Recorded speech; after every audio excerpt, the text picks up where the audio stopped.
Bonjour chers auditeurs, chères auditrices, bonsoir selon votre position ou conjoncture temporelle.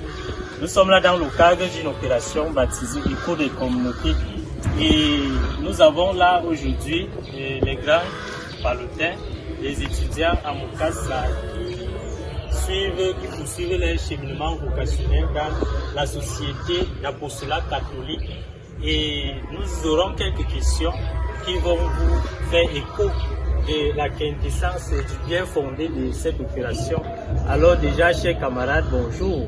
Bonjour. Ok, en tant qu'équipe de la commission de réflexion philosophique de l'Institut, nous vous disons déjà merci pour avoir accepté l'initiative et pour votre disponibilité. Sans toutefois tarder, les questions ici à vous poser sont par exemple par rapport à ce qui est de la première question, nous voulions que vous nous parliez un peu de votre charisme et de votre spiritualité. Okay. Chers auditeurs, chères auditrices, bonjour. Bonjour. Je voudrais commencer par rendre grâce à Dieu pour l'inspiration qu'il vous a donnée. Et dire merci à la communauté qui nous donne l'occasion de nous prononcer en son nom. À la question de savoir, de parler sur notre charisme de spiritualité, nous voudrions dire ceci. À partir du charisme, il faut d'abord se rendre compte du contexte d'émergence. Pallotti qui a vécu dans une période où l'Église a connu un trouble.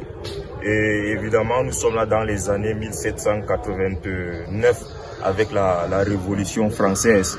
Et pendant cette période, l'Église qui a connu le trouble au niveau du siège papal, l'Église qui perdait déjà la foi, Pallotti s'est rendu compte de l'urgence de raviver la foi et de rallumer la charité. Non seulement parmi les catholiques, mais il suggérait que nous allions au-delà. C'est un peu ça le charisme, raviver la foi et rallumer la charité. Et en parlant du raviver la foi et de rallumer la charité, cela nous invite à prononcer cette expression de collaboration.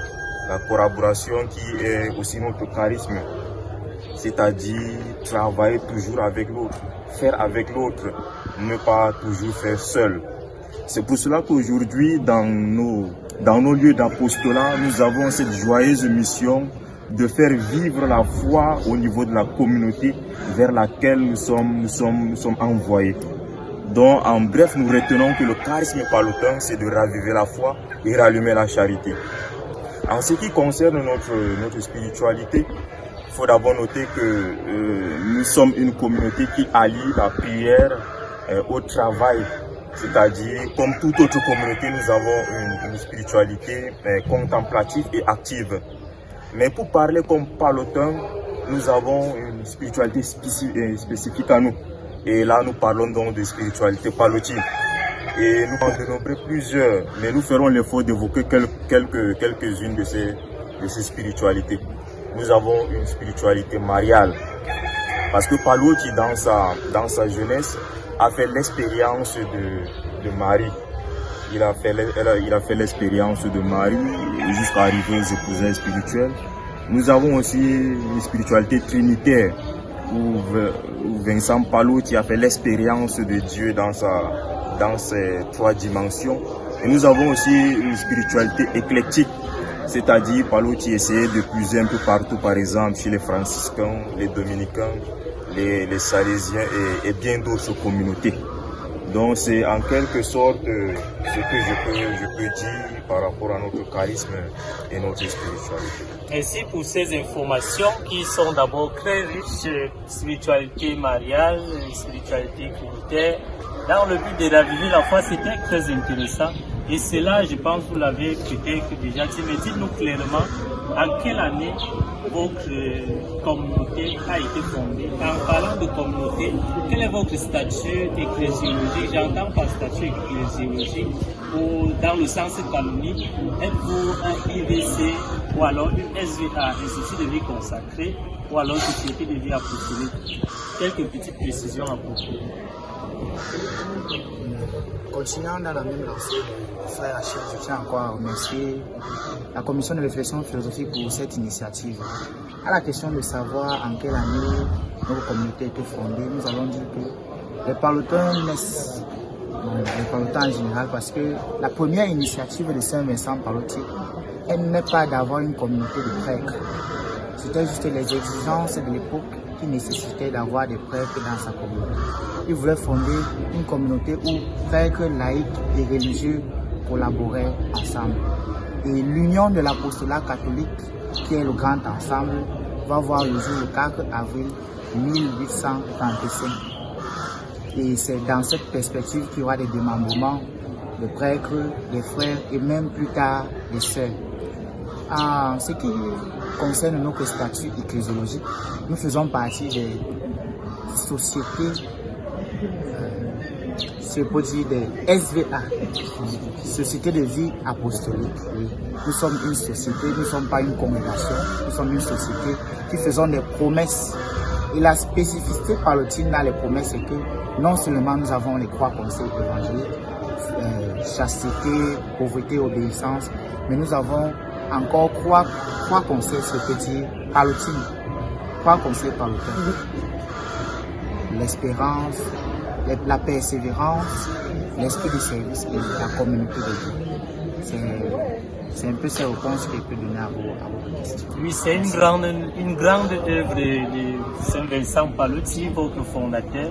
Maintenant, comment comprendre aujourd'hui qu'en est-il de votre présence dans le monde? Êtes-vous présent dans combien de continents? Et spécifiquement au Cameroun, votre arrivée, en quelle année la située? Et aujourd'hui, où est-ce que, dans quel diocèse nous pouvons vous retrouver? À cette question, je pourrais dire que notre présence dans le monde, elle est plutôt prolifique. Nous sommes présents en Amérique du Nord, en Amérique du Sud, nous sommes présents en Europe.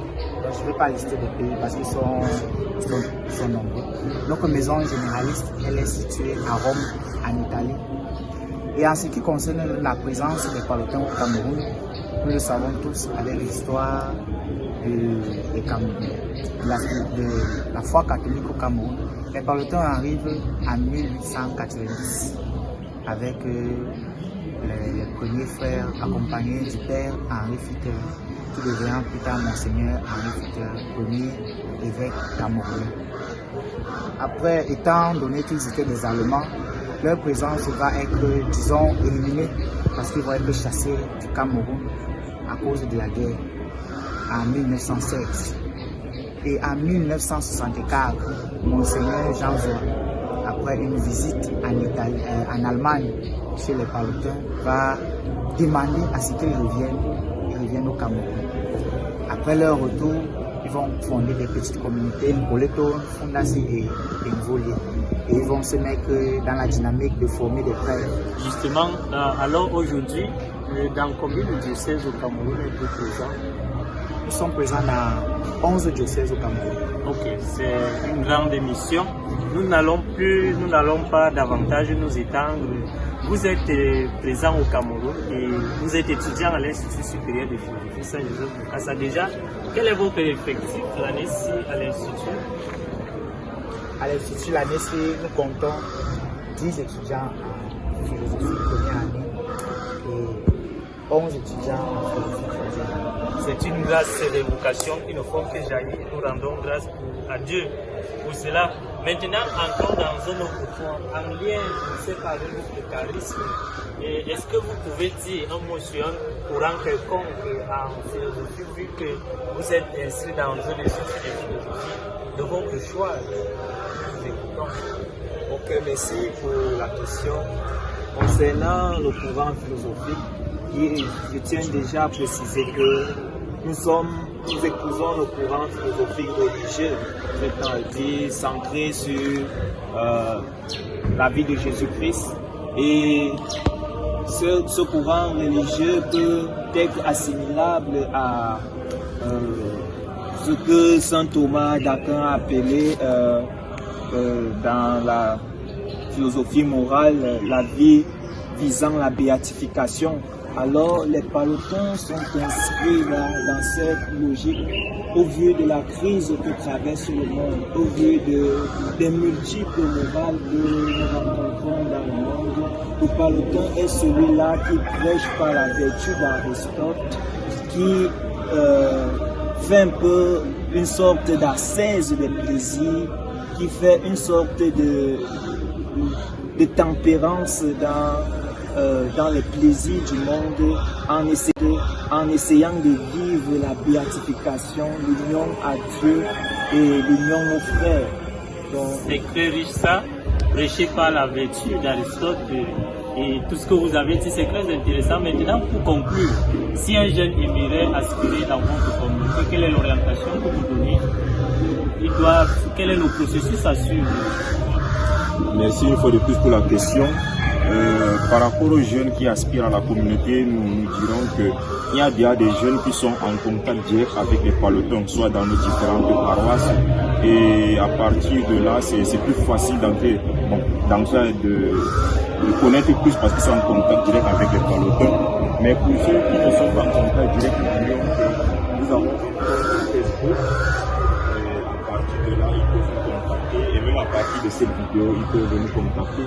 Et même à partir des renseignements, ils peuvent se renseigner où se trouvent les palotons et ça peut être facile. Et une fois en contact, le reste Dans la même veine, à la suite de cette vidéo, nous afficherons donc quelques contacts utiles pour vous rapprocher, pour ceux qui aimeraient davantage connaître la société, l'apostolat catholique. Nous vous remercions encore, chers camarades, pour cette quintessence de l'écho de votre communauté et rendez-vous pour les prochaines échéances. Merci et passez une bonne soirée ou bien une bonne journée selon l'heure à laquelle vous allez regarder notre interview. Et une fois de plus, beaucoup de courage pour votre cheminement vocationnel. Merci beaucoup.